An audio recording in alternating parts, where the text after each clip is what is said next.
Thank you very much, but I have to tell you, the music is certainly not in accordance, I should say, with what the last days in a part of the world is happening, and I want to start with that. 2016 was certainly a year I won't shed a tear for 2016. And I'm not talking especially about the cruel terrorist attacks in our countries, in Nice and in Brussels, or the fact of the election of Trump, even when Clinton had 2.5 million votes more. And I'm not talking about the year of Brexit, I'm coming back to that. No, I'm talking about what is happening also this morning, the ongoing slaughtering, massacre of women, of children in Syria, in Aleppo, and the incapacity of all of us and of the international community to do something about this. And I hope, Hans, that if we, as we always do in a good Congress, we make resolutions, that we can make an urgent resolution as liberals about that. And pointing the finger also on those who are in fact criminals, and I hope that they will be one day before court. So I hope, together with you, with everybody of you, that 2017 will be better. And I think that we liberals have to do everything what we can to make it better. And we have a lot of opportunities in 2017 because it's gonna be a year of elections, elections, elections in the four corners of the European Union. They started already in Britain a few days ago with enormous success in Richmond Park. And finally, I have a subject to discuss with Mr. David Davies. I'm going to ask him next time I have seen, oh, Mr. Davies, can you explain me what happens in Richmond Park? That's my first question in the next meeting. But it will not only be in Britain, there will be elections everywhere. There will be elections in Spain, certainly, because there are always elections, as we know. And I wish Albert Rivera a lot of success in the next one. I don't know when, but it shall certainly come. I wish us all a lot of success in France, because they have to elect a new presidency. Since yesterday, we know there is a vacancy there. They need somebody. I wish us enormous success also to our Czech friends, to ANO. They have to elect a new parliament this year. They got already a landslide victory in the regional elections, and I am pretty sure that with you, André, we're gonna have the 8th Prime Minister in the next European Council. Absolutely. There are gonna be elections, and I am very pleased with that, in Holland, in the Netherlands. Or both parties first competing and then hopefully coming together in a common government. Should be a fine thing for the group. And there will be elections also in Germany, dear friends, with Christian Lindner and the FDP fighting their way back. And I must say, and I think that we have to underline this in this Congress, they are doing that in the right way, not imitating populism, what is so easy to do, but defending our core values and our liberal principles. But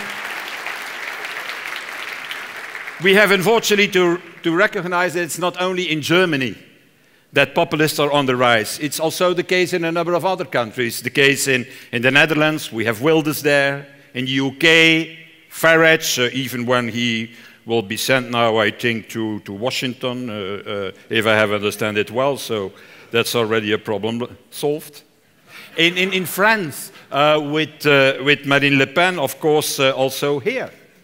Let's say it in Poland with Kaczynski. Here in Poland, it's good, in fact, because you can already see, Petru, what it means to have populists and nationalists in office. Everybody should come here to Poland to see what their capabilities and their capacities are. They promise change and they deliver change.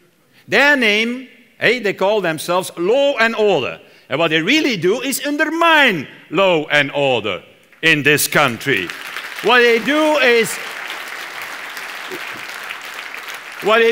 they remove the checks and balances. They are paralyzing the Constitutional Court. They are putting the private media under pressure here in the country. They are controlling now public media. And I am always, when I look at Kaczynski claims he hates Putin, but in fact he is a copy of him in the way who is doing it. So the latest proposals, I think, Sophie, we're going to deal with this in the Parliament in the next days, is to create a national office to better manage the civil society. Civil society? Managed by public authorities? What we are talking about? It's to control, naturally, civil society. And a latest, another proposal is to have a sort of public places where he will decide who can use them to make a demonstration or a manifestation. So I don't think that it's going to be the liberals who will be allowed in these places to demonstrate. So I can maybe say, Richard, fortunately, maybe it's not a bad thing that it is happening in Poland. And that it is not happening in Italy, in France, or in Germany. Because honestly, I don't know what would happen if the far right came in power in these countries. The lessons of history, the lessons of the 20th century are, and we all know it, not very reassuring about that when in these countries far-right parties, also in France, the Vichy regime, came in power. But Poland, on the contrary, I think, is safe. Why, Richard? Because it is a country where the citizens will never accept this, will always fight back, and will never surrender. Because let us repeat this in Warsaw. It is here that started the resistance against fascism. It's here that started the resistance against communism. And today, again, here starts in Warsaw the resistance against the new adepts of the so-called illiberal state, the champions of nationalism, but in fact, the cronies of populism. And why I'm saying that, Richard? Because on the 7th of May this year, in this city and in other cities of Poland, 250,000 citizens walked in the streets of Poland's cities, Nowoczesna, together with KOT. And it was the biggest manifestation since Solidarność. It was the biggest pro-European rally we have ever seen on European soil. And it was in fact a coalition of hope against a coalition of fear. The coalition of fear of Wilders, Farage, Le Pen, Kaczynski. It was a coalition, Richard, to take back our continent, to take back our continent out of the hands of those who want to destroy it, because that's their real agenda today.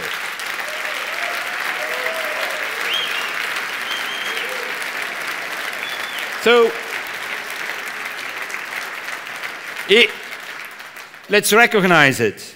A pro-European, a democratic, a liberal coalition is absolutely needed in the European Union. More needed than ever, certainly, and I have to talk about it, certainly after the Brexit, because let's be honest, the inconvenient truth is that with Britain leaving, we're losing also a stronghold of liberalism. You can say what you want about the UK, but it has always been a country, a society with a strong belief in freedom, in free trade, in free markets, in free people, in free movement. Maybe we have to repeat that once again. So it is not a good thing. Not for Britain and not for Europe what is happening. And I regret it. But at the same time, that's politics, we have to accept it. The people have spoken. We have to move forward. We have to make the best of it. And in my opinion, that's my message of today to this Congress, the best of it, that means also not only a new relationship with the UK, but also a new definition of the European Union. I know, and I do it again, I'm often criticized because I speak about institutional reform. and I personally naturally feel that it is not justified, that criticism, but the big problem Europe is facing today, if you want it or not, is in fact political. We have the brains, we have the people, we have the young generations to make it. We have a political problem for the moment in Europe. Europe is in crisis, dear friends. Let us be very honest with each other, because we are always acting too little, too late. Financial crisis, economic fallout, refugees, migrants, geopolitical weakness. And why we are always acting too little and too late? Because Europe is today not a vibrant democracy, but a paralyzed vetocracy. And that's not a democracy. And it's not enough, and it's enough today. It's enough today that one country, one teeny coalition party in one country says no to prevent anything from happening, to block whatever progress. And certainly, Richard, I don't need to explain that here in Poland, in the city of Warsaw, what happens when vetoes take over the political system. It's meant the end of the Polish Commonwealth in the 18th century, and your country was divided between three neighbors. I heard a lot of complaining about the European Union. And let's face these critics towards the European Union, that it is hollowing out our national sovereignty, that it is becoming all-powerful, omnipresent. And I'm asking always myself, yeah, is that in the same Europe that I live? Because I don't see it. I think for the moment Europe is too weak. And certainly on the world level, on the world stage, too weak. Europe never has less influence than today. And let's face it, yeah, bureaucracy, yes, too much regulations, maybe, but the European budget of 1% of the European GDP, of which the lion's share returns to the member states. So, in fact, the reality is that only 0.14% of the European GDP is left for European policies.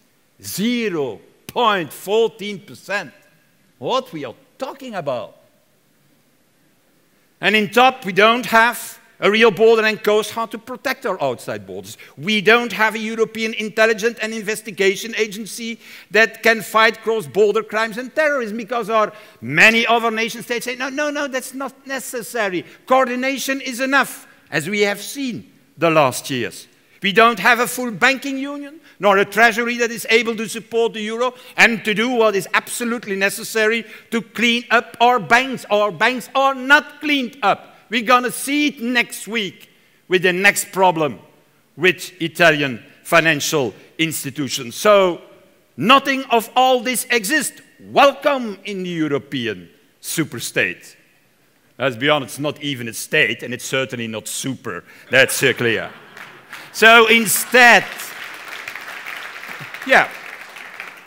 I think instead of complaining about a non-existing European superstate, I complain about something else, Kleinstaaterei in Europa. And I use the word in German on purpose to emphasize that in today's world, even Germany is a small country. In 2050, it will not even part of the G8.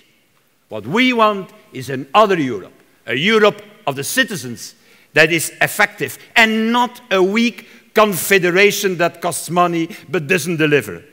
And certainly not, and that will be my final message, certainly not a Europe mismanaged, because that is the source also of populism and nationalism in Europe. A Europe mismanaged by two big old parties, an unholy alliance between conservatives and socialists. A Europe far too long of backroom deals and mandates without a vision on a project for the future. And it is not only in Europe. In Germany, Angelika, in Austria, you're the typical example of it, not Neos naturally, I mean the actual coalition. In Italy, don't underestimate The referendum of this weekend is a referendum about that, a deal between Mr. Renzi and Berlusconi, between the two old, no, a young crocodile and an old crocodile. That was amazing. So we want, and I finish with this, I conclude with this, a reformed, a modern, an effective, a fully democratic European Union, a Europe for and with a future. And I can tell you, we're going to start in our own house, in the Parliament, in the cradle of the European democracy and the European citizenship, and we're going to break there the unholy alliance and replace it with a broad pro-European coalition that also delivers in the European Parliament and in the European institutions. That is our mission, that is our vocation, that's our duty. Je dirais, en marche, avanti, forward. Thank you.